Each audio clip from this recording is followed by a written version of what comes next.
છે કે માં તારો લાલો બહુ કનડે છે, તારો લાલો બહુ તોફાન કરે છે. પેલા તો ગોપીઓએ આખી પેલા મીટિંગ કરી કે કાનુડે કવર આવ્યા, હવે ગોકુળિયામાં કાનુડે કવર આવ્યા. તો કે હવે શું કરવું? હાલો માં યશોદા પાસે ફરિયાદ લઈને માં યશોદા પાસે જાય. એમ અહીંયા બહુ કનડે છે કાનો, માતાજી તારો બહુ કનડે છે કાનો. પૂતેલા બાળને પારણીએથી જગાડે, પાછો ચૂંટિયા ભરે છે છાનો માનો. માં બહુ કનડે છે તારો કાનો. અને આપણા બધાના બાળકો આવા જ હોય. અમે જાય ઘણી વાર ગમે ત્યાં જઈને તો ત્યાં આપણને છોકરું આપણને પગે લગાડે, બાપુને બધાને અનુભવ હોય છે એટલે આપણને કે બાપુ આની માથે હાથ મૂકો આ ડાયો થઈ જાય. હવે છોકરાને તોફાન સોંપે. હવે તમે 60 વર્ષે તોફાન કરો તો હારા લાગો? એટલે બાળકોને તોફાન સોંપે એટલે અમે એવા આશીર્વાદ દઈએ જ નહીં. કઈ કે ભાઈ એ તો બાળપણ તો કાનુડા જેવું જ હોવું જોઈએ સાહેબ. બાલ્ય અવસ્થા તો કન્યા જેવી જ હોવી જોઈએ. અને 15 વર્ષ થાય ને એટલે મર્યાદા પુરુષોત્તમ રામ જેવું જીવન હોવું જોઈએ સાહેબ. તો તમારી પેઢીને તારે સંતાન. માને ફરિયાદ કરે. એમાં લાલાએ એક મંડળની રચના કરી છે. આ મંડળ બધા તેદીથી આવ્યા છે. વૈશ્રામ બાપા, મને ખરેખર આ વૈશ્રામ બાપુ સામે બેઠો ને બહુ આનંદ આવે યાર. કુદરતી એને સારું લગાડવાની કે કોઈ અતિશયોક્તિ નહીં. કારણ કે કાલે સાંજે જ અમારો વિદુર આવ્યો હતો. વિદુરે વાત કરી કે થોડો ગરમ હોય ને થોડો કડક માણા હોય ને એ પેટનો હાંચો હોય, એ જેવું હોય એવું કહી દે. અને માખણ મારે ને એ પછી વાહેથી બોમ્બ ફોડે ને તઈ ખબર પડે કે ઓહો મેદાન સાફ કરી નાખ્યું. પણ ખરેખર એનો ભાવ તમે વિચાર તો કરો. એનું ગળું બોલીને ગળામાં શું હોય અમને ખબર છે. આને બધાને પૂછજો કે એક ધારું 3 ને 3 6 કલાક ખેંચે ને ગળામાં તકલીફ પડે, બોલવામાં બહુ તકલીફ પડે. એને ખબર છે ગળામાં એટલી તકલીફ છે સાહેબ. એ ખાલી 2 શબ્દો બોલે ને એને આંખે અંધારા આવી જતા હશે. તમે પૂછજો કોઈક દિવસ. બોલવું સહેલું નથી. એના ભાવથી આજ મને માં ગવત્રીના દર્શન થયા છે. એનો એક જ સિદ્ધાંત લાવવા તો કે લાલદાસ બાપુને લાવવા સાહેબ. એની એક પાત્ર પસંદ કરવાની વાત હતી ને સાહેબ. એના ઉપરથી તમને એવું નથી લાગતું કે સારું પાત્ર પસંદ કર્યું હોય એવું લાગે છે તમને? તો સારું. પણ મને એને જે ભાવ પ્રગટ કર્યો એનાથી સહવિશેષ આનંદ મને હતો. કારણ કે અહીંયા તમે બધા તો કથા સાંભળાવો છો, પણ માં ગવત્રીને કથા સંભળાવવાનો અવસર મને પ્રાપ્ત થયો છે. એમાં 33 કરોડ ને કોટી દેવતાઓનો વાસ છે. હા, અહીં ત્રિવેણીના ઘાટ ઉપર આપણે બેઠા છીએ. તમને ખબર છે? એક તો ગૌશાળા અને એમાંય શ્રીમદ ભાગવત મહાપુરાણ કથા. અને આપણે જે ભૂમિ ઉપર બેઠા છે આપણી નીચેથી નર્મદાની મુખ્ય લાઈન આજી ડેમમાં જાય છે. જો અહીં કોઈક આમ બહાર નીકળો ને કથા મંડપને અહીં ખાલી જોઈ લેજો, આ નર્મદા હાલી જાય છે. પણ આડી ઓલી ગ્રીલિંગ બાંધી લીધી છે કે નહીં કોઈ કૂદકો મારશે તો. કહેવાનો મારો ભાવાર્થ, કહેવાનો મારો તાત્પર્ય સાહેબ, આ ત્રિવેણીના ઘાટ ઉપર આપણે બધાય ભગવાનના હરિના નામની કથા અને મોક્ષની કથાઓ સાંભળી રહ્યા છીએ. કેવા ભાગ્યશાળી છીએ આપણે. અને ત્યારે હવે આ લાલાના તોફાનો વધે છે, કનૈયાના તોફાનો વધે. અને કનૈયાએ એક મિત્ર મંડળની રચના કરી. બધાને બોલાવ્યા. શ્રીદામ, મધુસૂદન આદિ બધા ઉગાને બધા સખાને બોલાવ્યા અને મિત્ર મંડળની રચના કરી કે હે મિત્રો, આપણે આડેધડ ચોરી કરીએ ને એમ નહીં, તો આપણે વારા ફરતી વારા એક પછી એક ગોપીઓના ઘરમાં ચોરી કરવાની. પણ લાલા આપણે પકડાઈ જાય તો અરે તમે ચિંતા ન કરો, મારી પાસે એક કફલ નામના ઋષિનો મંત્ર છે ને એ મંત્ર દીક્ષા તમને દઉં ને. એ મંત્ર દીક્ષા એવી છે કે સામેવાળા વ્યક્તિ તમને જોઈ ન શકે. તા તો આ બિચારા ગોવાળિયા ભોળાતે હે લાલા આવું કઈ હોતું હશે? તો કે હા હોય જ ને. લાલો પોતાની લીલા કરે છે ત્યાં. કફલ નામના ઋષિનો મંત્ર છે ને એની મંત્રની દીક્ષા તમને આપું. અને આ બધાને મનમાં એવું થઈ ગયું કે લાલો બોલે સાચું. તો હે લાલા તો એમ કહેશ કે આ મંત્ર આપણે બોલીએ એટલે સામેવાળા વ્યક્તિ આપણને ન જોઈ શકે, આપણે એને જોઈ શકીએ, તો કે હા તે હે લાલા જલ્દી અમને આ મંત્ર આપી દે ને. લાલો લીલા કરે છે, બધાને આટીમ લીધા, હાલો ચોરી કરવા. પણ એમ નહીં, પેલા આ મંત્ર તો શીખડાય, અમે પકડાઈ જાશો તો બોલો કફલમ કફલમ, તો બધાય બોલ્યા કફલમ કફલમ.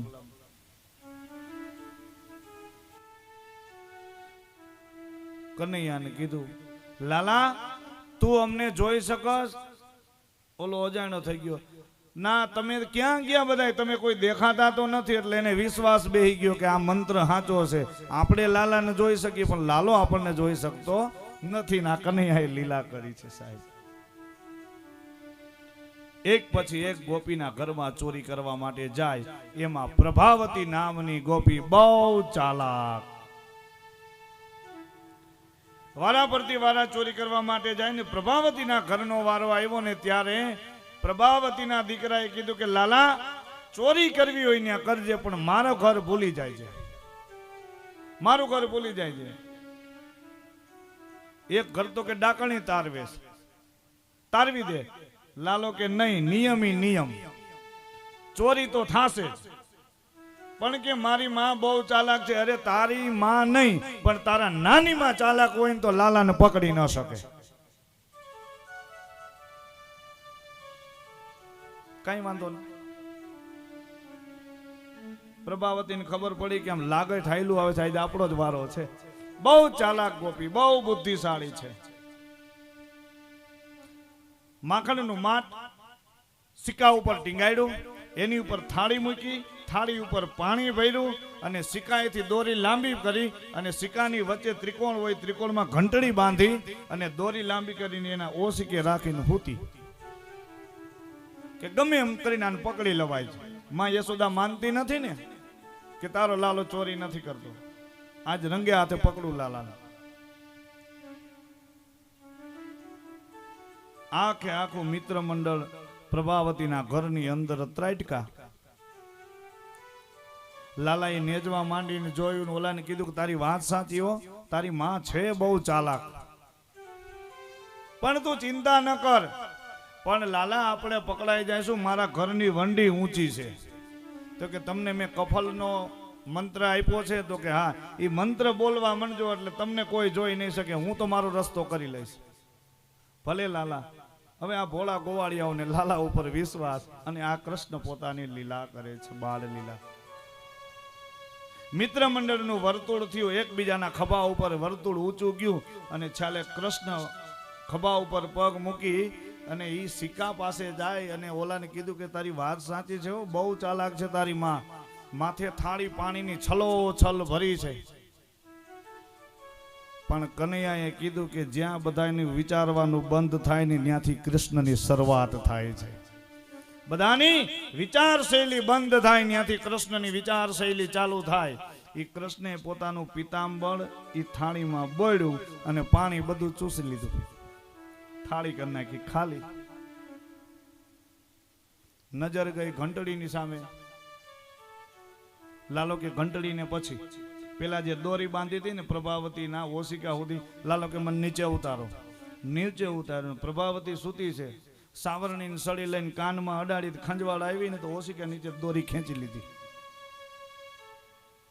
દોરી ખેંચી લીધી, દોરી સંકેલી લીધી, વીટલો વાળીને અધર ચડાવી દીધી. લાલા હવે? તો કે હવે વારો રહ્યો ઘંટડીનો. ઉપર ચડાને ઘંટડીને કીધું, એ ઘંટડી તારું કામ શું?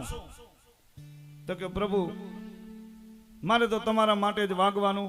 તો કે આજ તારે નથી વાગવાનું. તો કે જેવી આપની આજ્ઞા શિરે ધરું છું. ઘંટડી સાયલેન્ટ થઈ ગઈ, મૂંગી થઈ ગઈ. માખણનો પીંડો ઉપાડ્યો. શ્રીદામ, મધુસૂદન, ઉગો બધાને માખણ આપ્યું સાહેબ, અને બધાએ ઓટકાર ખાઈ ખાઈને માખણ ખાધું ને કીધું કે લાલા હવે તો તું ખાઈ લે, પછી તારી વાહે વધશે નહીં. અને ત્યારે કૃષ્ણ બોલ્યો છે સાહેબ, કારણ કે ધરણી ધર ધરાય ને એટલે આખું જગત ભરાય છે. યાદ રાખજો, ધરણી ધર ધરાય ત્યારે આખું જગત ભરાય.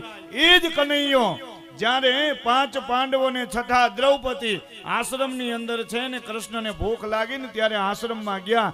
દ્રૌપદીને કીધું કે હે દ્રૌપદી, મને ભૂખ લાગી છે, થોડું જમવા આપશો? દ્રૌપદી કે બપોરનો સૂર્ય કે અસ્ત તરફ જતો રહ્યો છે, હવે તો રસોડામાં કાંઈ નથી. પણ કે સામે ઓલું ખપર પડ્યું તો કે ખપરે ધોઈને વિસળીને મૂકી દીધું, પણ જોવો તો ખરા એમાં કાંઈક હશે. આ કનૈયાને કેવડો વિશ્વાસ, કાંઈક હશે એમાં, જોવો તો ખરા. ખપર ઊંચું કર્યું, જોયું તો એમાં એક તાંદળિયાની ભાજીનું પાંદડું ચોંટ્યું હતું. દ્રૌપદીને કહે છે કે હે દ્રૌપદી, આપ જૂઠું શા માટે બોલી રહ્યા છો? આમાં તો એક ભાજીનું કણ ચોંટ્યો છે. તો કે એક કણમાં શું થાય? તો કે જોવું છે? તો કે હા. અને અખિલ બ્રહ્માંડનો નાથ દ્વારકાધીશ પોતાના જીભ ઉપર ભાજીનું પાંદડું મૂકે અને અમીનો ઓટકાર ખાય અને હજારોની સંખ્યાની અંદર સાહેબ અન્ન પૂરું થઈ જાય. ધરણીધર ધરાય એટલે આખું જગત ભરાય છે.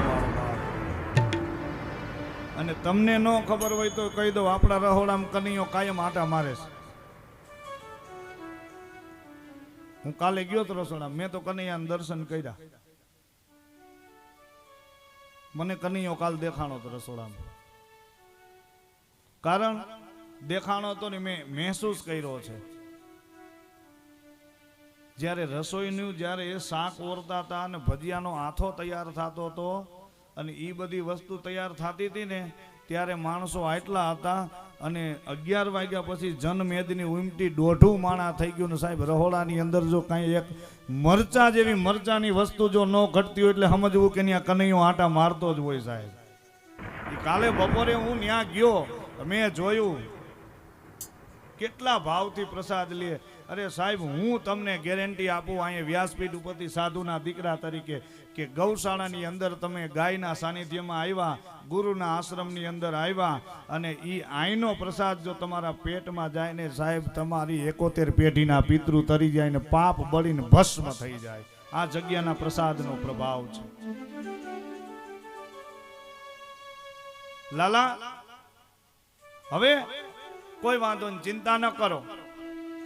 ઘંટડી મોન અને બધાયને ખવડાવે અને છેલ્લે એક માખણનો પીંડો વધ્યો અને લાલાએ હાથમાં પીંડો લઈ અને મુખમાં બરોબર પીંડો મૂકવાની તૈયારી અને પીંડો મોઢામાં મૂક્યો ને ઘંટડી વાગીને પ્રભાવતી જાગી. ઘંટડી વાગીને પ્રભાવતી જાગી, કારણ કે રાતે વિચાર કરીને જ ઉતી હતી. 2 બાકડી થઈ, આજ પકડી લઉં, આજ તન ન છોડું, આજ પકડી લઉં, આજ તન ન છોડું. ઓલા બધાને એમ કે આપણી પાસે તો કપલ ઋષિનો મંત્ર છે, લાલો એકલો પકડાઈ જશે, આપણે શું ચિંતા છે. અને ઓલા બધા કે કપલમ કપલમ, લાલો કે કપલમ ના દીકરા થાવમાં વૈંડિયું ઠેકો, હમણાં પકડી લેશે. આ ગોવાળિયા બધા ભાઈ ગયા, લાલો હાથમાં આવી ગયો, ઝપટે ચડી ગયો, બાવડું ઝાલી લીધું. હો લાલાનું બાવડું પકડીને કે કેટલા સમયથી તું હાથમાં નહોતો આવતો. બાઈ છુડા કર જાત હો મોહે નિર્બલ જાની, હૃદય છુડા કર જાત તેરે કો મેં સચ્ચો મર્દ બખાની.